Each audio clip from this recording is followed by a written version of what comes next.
வணக்கம் நண்பர்களே, இந்த புத்தம் புதிய காணொலியில் உங்கள் அத்துணை பேரையும் வரவேற்பதில் மிக்க மகிழ்ச்சி கொள்கிறேன். இன்றைக்கு புத்தாண்டு, ஆங்கில புத்தாண்டு 2026 சிறப்பு பலன்கள் வரிசையில் இன்றைக்கு நம்ம பார்க்க போகிறது துலாம் ராசி, காலபுருஷ தத்துவத்துக்கு 7ஆம் ராசி. வருகின்ற ஆங்கில புத்தாண்டில் 2 பெரிய கிரக மாற்றங்கள் இருக்கு. மார்ச் 6ஆம் தேதி வாக்கிய பஞ்சாங்கப்படி கும்பத்திலிருந்து பெயர்ந்து மீனத்திற்கு செல்லவிருக்கின்ற சனி பயிற்சி. ஜூன் 2ஆம் தேதி மிதுனத்திலிருந்து பெயர்ந்து கடகத்திற்கு பர்மனண்டாக வரக்கூடிய குரு பயிற்சி. இந்த 2 பயிற்சியும் மிகப்பெரிய மாற்றங்களை ஒவ்வொரு ராசியினருக்கும் தரும். அந்த வகையில் துலாம் ராசி நேயர்களுக்கு எப்படி இருக்கு விரிவா பேசலாம் வாங்க.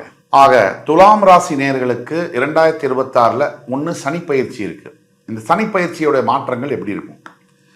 மார்ச் 6, 2026 சரியா சனி பகவான் துலாம் ராசிக்கு 5ஆம் இடம் என்று சொல்லக்கூடிய கும்பத்திலிருந்து வாக்கிய பஞ்சாங்கப்படி பெயர்ந்து 6ஆம் இடம் என்று சொல்லக்கூடிய மீனத்திற்கு பெயர்கிறார். ராசி 3, 6, 11, 12 சனி இருந்தாலே யோகம்தான்.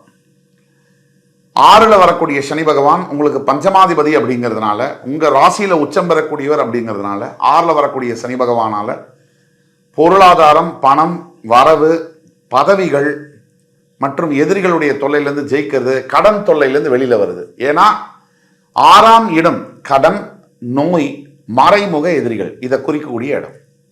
அப்ப கடன்லேருந்து வெளியே வரக்கூடிய தன்மைகள், கடன் அடைக்கிறது, இந்த மாதிரியான விஷயங்கள் நிறைய நடக்கும். நோய்கள் அப்படின்னு எடுத்தீங்கன்னா, யார் யாருக்கெல்லாம் துலாம் ராசியில உள்ளுக்குள்ள நிறைய பிரச்சனைகள் இருக்கு உடம்புல, அது தெரியல, ஆனா ஏதோ ஒரு இடத்துல ஒரு டிஸ்கம்ஃபர்ட் இருக்கு அப்படின்னா அந்த நோயெல்லாம் வெளியில கொண்டு வந்து அதற்கு வைத்தியம் பார்க்கக்கூடிய சூழ்நிலையை ஏற்படுத்தும்.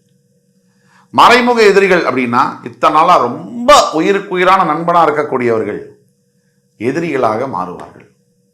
நிறம், அதாவது இந்த சாயம் வெளுக்கும், அந்த நிலையை சனி பகவான் ஏற்படுத்துவார். 6ஆம் இடத்துல சனி வந்தாலே, அதுவும் துலாத்துக்கெல்லாம் ராஜயோக காலம் அப்படின்னு நம்ம உறுதியா சொல்ல முடியும். ராஜயோக காலம்னா என்ன? நம்ம வாழ்க்கையில என்னென்ன வேணும், நமக்கு லட்சியங்கள், எல்லாருக்கும் வேகமா வண்டியை ஓட்டிட்டு இருக்கிற அத்தனை பேரும் நீங்க ரோட்ல பாத்தீங்கன்னா எல்லாருக்குமே ஏதோ ஒன்று சாதிக்கணும், பணம் வேணும். ஒரு சிலருக்கு பசங்களை படிக்க வைக்க பணம் வேணும், ஒரு சிலருக்கு நல்ல வீடு கட்டணும், அதுக்கு பணம் வேணும், ஒரு சிலருக்கு ரேஸ் விளையாடணும், அதுக்கு பணம் வேணும், ஒரு சிலருக்கு பாத்தீங்கன்னா உடல் ஆரோக்கிய பிரச்சனை, பொண்டாட்டிக்கு ஹெல்த் ப்ராப்ளம், அதை கவனிக்கணும், அதுக்கு பணம் வேணும். ஒரு சிலருக்கு இந்த குழந்தைங்களை நல்லா காப்பாற்றணும், ஒரு பெரிய கார் வாங்கணும், அதுக்கு ஒரு பணம் வேணும். இப்படி அப்பா அம்மாவை காப்பாற்றுறதுக்கு பணம் வேணும். தனக்கு சொந்தமா ஒரு ஆப்பிள் வாட்ச் வாங்கிக்கணும், அந்த இது வாங்கணும், இந்த இது வாங்கணும், இந்த பொருள் வாங்கணும், அதுக்கெல்லாம் பணம் வேணும்.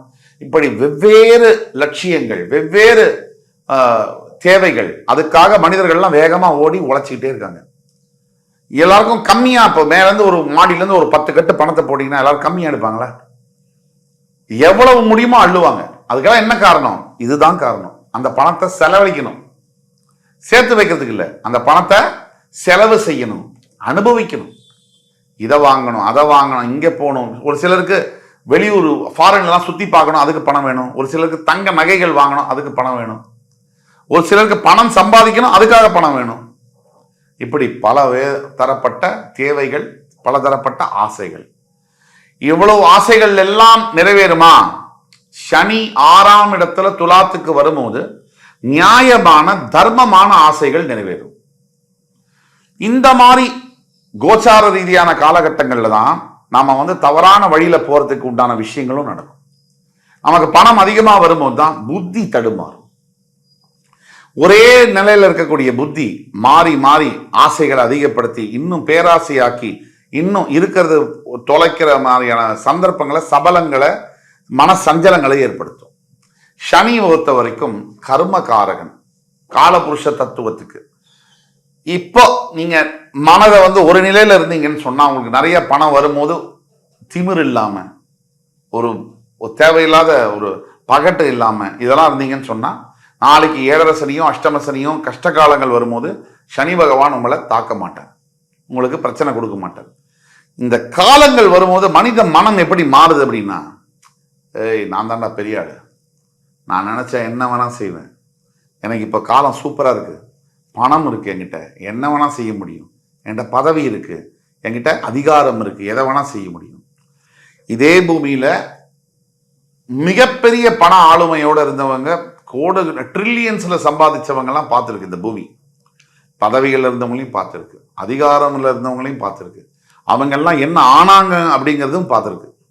ஒரு ஹிட்லரை விட அதிகாரம் படைச்சவர்களை நீங்க பார்த்துருக்கவே முடியாது பூமியில. அவர் என்ன ஆனார்? தற்கொலை பண்ணிவிட்டார். அப்போ எல்லாத்துக்கும் ஒரு முடிவு இருக்கு, ஆரம்பமான முடிவு இருக்கு.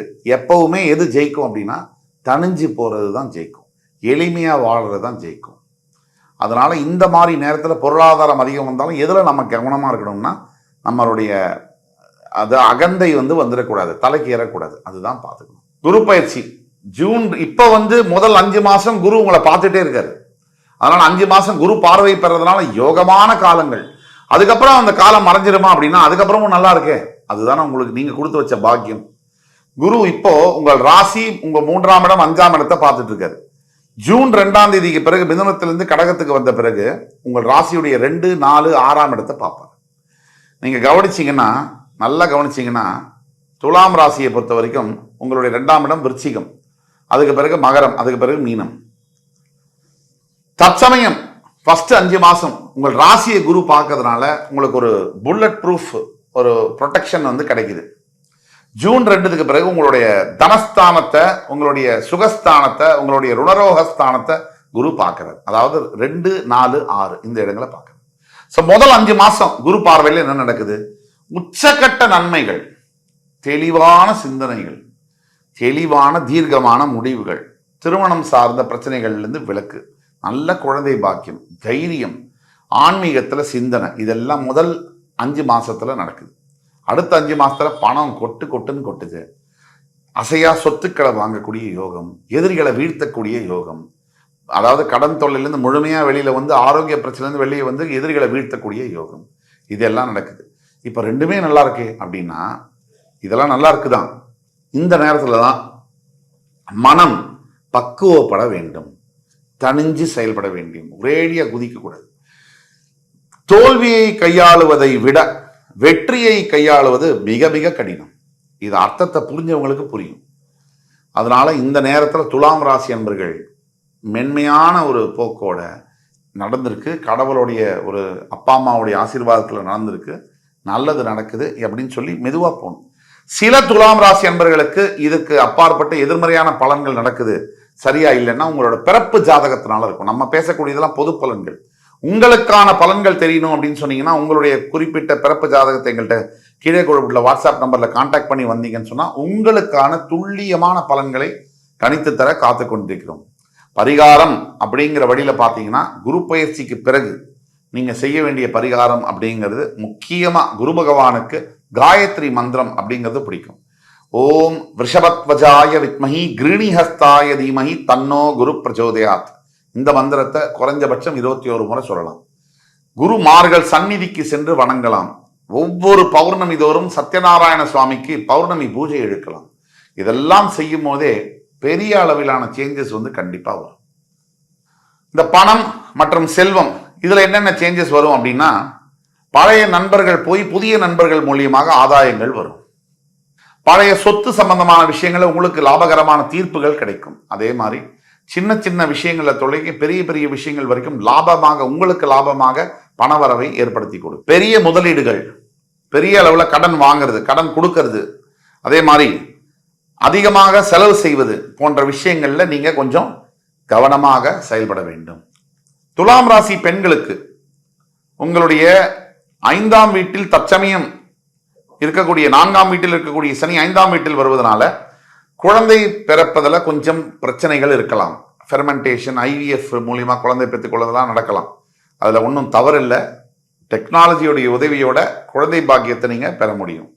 அதே மாதிரி ஒன்ஸ் சனி பகவான் அது வீணத்திலிருந்து பெயர்ந்து 6ஆம் இடத்திற்கு கம்ப்ளீட்டா, தற்சமயம் 5ஆம் இடத்தில் இருக்கக்கூடிய சனி பகவான் 6ஆம் இடத்திற்கு பெயரும் வரைக்கும் உங்களுக்கு குழந்தை சம்பந்தப்பட்ட பிரச்சனைகள் இருக்கலாம். அதாவது மார்ச் 16ஆம் தேதி வரை குழந்தை சம்பந்தப்பட்ட பிரச்சனைகள், IVF மெத்தட்ல குழந்தை பிறக்கலாம் இருக்கலாம். மார்ச் 6க்கு பிறகு 6ஆம் இடத்துக்கு அவர் போனதுக்கு பிறகு குழந்தை பாக்கியம் கிடைக்கும். அதே மாதிரி நல்ல ஒரு முன்னேற்றங்கள், உடம்பு ஓவரால் ஹெல்த்லயே நல்ல டெவலப்மெண்ட் இருக்கும். எதிரிகள்லாம் தொலைந்து போவாங்க. எஸ்பெஷலி நீங்க யாரை விரும்புறீங்களோ அவங்கள கல்யாணம் பண்ணிக்கக்கூடிய யோகம் வந்து ஜூன் 2க்கு பிறகு வரும். ஆனா பெண்கள் எதுல ஜாக்கிரதையா இருக்கணும்னா, நீர் சம்பந்தப்பட்ட பிரச்சனைகள், எஸ்பெஷலி விமன் ரிலேட்டட் ப்ராப்ளம்ஸ் சொல்லுவாங்க, பிசிஓடின்னு சொல்லுவாங்க, இந்த மாதிரி விஷயங்கள். ஜூன் 2ஆம் தேதிக்கு பிறகு துலாத்துக்கு வந்து சொல்லி மாளாது நிறைய புதிய வேலை வாய்ப்புகள், பணத்துல வந்து மிதக்கிற மாதிரியான சூழ்நிலைகள்லாம் வரும். ஆனா அது அகந்தையை ஏத்தாம நம்ம பார்த்துக்கணும். உறவுகளை மதிக்கணும், நண்பர்களை மதிக்கணும், பழைய நண்பர்களை மதிச்சு நடந்துக்கணும், பெத்த அப்பா அம்மாவுக்கு முதல்ல மரியாதை கொடுக்கணும். இதெல்லாம் தாரக மந்திரமாக வச்சுக்கணும். சில பேர் சில இடத்துல பொண்டாட்டி சொல்ற எல்லாத்தையும் கேட்பாங்க, அதுவும் தப்பு. பொண்டாட்டி சொல்ற எதையுமே கேட்கறது இல்லை, அதுவும் தப்பு. எதை கேட்கணும் எதை கேட்கக்கூடாது, மனைவி சொன்னாலும் சரி கணவன் சொன்னாலும் சரி, தப்பான விஷயத்த தப்புன்னு முகத்து நேரம் சொல்லணும். அப்பதான் வாழ்க்கை நல்லபடியா நகரும். கல்வி மற்றும் மாணவர்களுக்கான பலன்கள் பார்க்கும்போது அற்புதமான ஒரு ஆண்டாக இருக்கு. உயர்கல்வியில் எஸ்பெஷலி வந்து நல்ல ஒரு கல்லூரியில் படிக்கக்கூடிய தன்மையெல்லாம் வருது. அதே மாதிரி ஜெயிக்கக்கூடியது, இந்த பெரிய காம்படிட்டிவ் எக்ஸாம்ஸ் எல்லாம் ஜெயிக்கக்கூடிய தன்மையும் வருது. 10th +2 படிக்கக்கூடிய மாணவ மாணவர்களுக்கு எதிர்பார்த்ததை விட பெரிய அளவில் மார்க் கிடைக்கிறதுக்கான யோகம் எல்லாம் கண்டிப்பா இருக்கு. இப்போ குரு 10ஆம் இடத்துல ஃபர்ஸ்ட் 5 மாசம் இருப்பதனால பரிகாரம் அப்படின்னு பார்த்தோம்னா ஆன்மீக ஸ்தலங்களுக்கு போகணும். ஆபத் சகாயேஸ்வரர் என்று சொல்லக்கூடிய ஆலங்குடியில் இருக்கக்கூடிய குரு பகவானுடைய கஷேத்திரத்துக்கு போய் வருது நல்லது. அதே மாதிரி திருவண்ணாமலை கஷேத்திரத்துக்கு போய் கும்பிட்டு வருது நல்லது. திருப்புவனம் கஷேத்திரத்துக்கு போய் வணங்குவது நல்லது. இப்படியான கோவில்களுக்கு ஆன்மீக ஸ்தலங்களுக்கு முடிஞ்சால் சென்று வருவது. முடியல அப்படின்னா பக்கத்துல அருகாமையில் இருக்கக்கூடிய நவகிரகத்துல இருக்கக்கூடிய குரு பகவானுக்கு போய் நன்றி சொல்லி அவருக்கான வஸ்திரத்தை அவருக்கு சாத்தி கொண்டை கடலை சுண்டலை நிவேதனம் செய்து தான தர்மங்கள் செய்வது நல்லது. சுருக்கமாக துலாம் ராசினியர்களுக்கு தொழில் சூப்பர் எக்ஸலண்டா இருக்கு. குடும்பம் கொஞ்சம் கவனமா இருக்கணும், மொத்தத்துல நல்லா இருக்கு. அதே மாதிரி உறவுகள் அதுல அற்புதமா இருக்கு. புதிய உறவுகள் வரக்கூடிய வாய்ப்புகள் நிறைய இருக்கு. அதாவது இன்னும் சொந்தங்கள், இன்னும் நட்புகள் வந்து வாழ்க்கையை வளப்படுத்தக்கூடிய அன்பு பாசத்தை கொடுக்கக்கூடிய அளவுல நல்லா இருக்கு. அது மாதிரி குழந்தைகளுடைய நலன்ல கவனங்கள் தேவை. முதல் பாதி வருஷத்துல கவனங்கள் தேவை. அடுத்த பாதி குழந்தைகள் சீராக மாறுவார். பெண்களுக்கு புத்திரபாகியம் சம்பந்தப்பட்ட விஷயங்கள சிறு சிறு பிரச்சனைகள் வந்தாலும் முடிவுல வெற்றி உங்களுக்கே வரும். அது மாதிரி ஆன்மீகம் வந்து குரு ஸ்தலங்கள், ராகவேந்திர சுவாமி, ஆஞ்சநேய சுவாமிகளை வழிபடுவது நல்ல பலனை தரும். இந்த துலாம் ராசி நேயர்களுக்கு 2026ஆம் ஆண்டு பிரமாதமான ஆண்டாக இருக்கு. ஒட்டு மொத்தத்துல பார்க்கும் பொழுது நீங்க கொஞ்சம் பொறுமையா இருந்தீங்கன்னா எல்லாமே நல்லதா நடக்கும். இந்த எபிசோடு உங்களுக்கு பிடிச்சிருக்கும்னு நம்புறேன். அடுத்து வரும் எபிசோட்ல மறுபடியும் உங்கள் எல்லோரையும் சந்திக்கும் வரை உங்களிடம் விடைபெறுவது உங்கள் சுபாஷ் பாலகிருஷ்ணன். நன்றி, வணக்கம், வாழ்க வளமுடன்.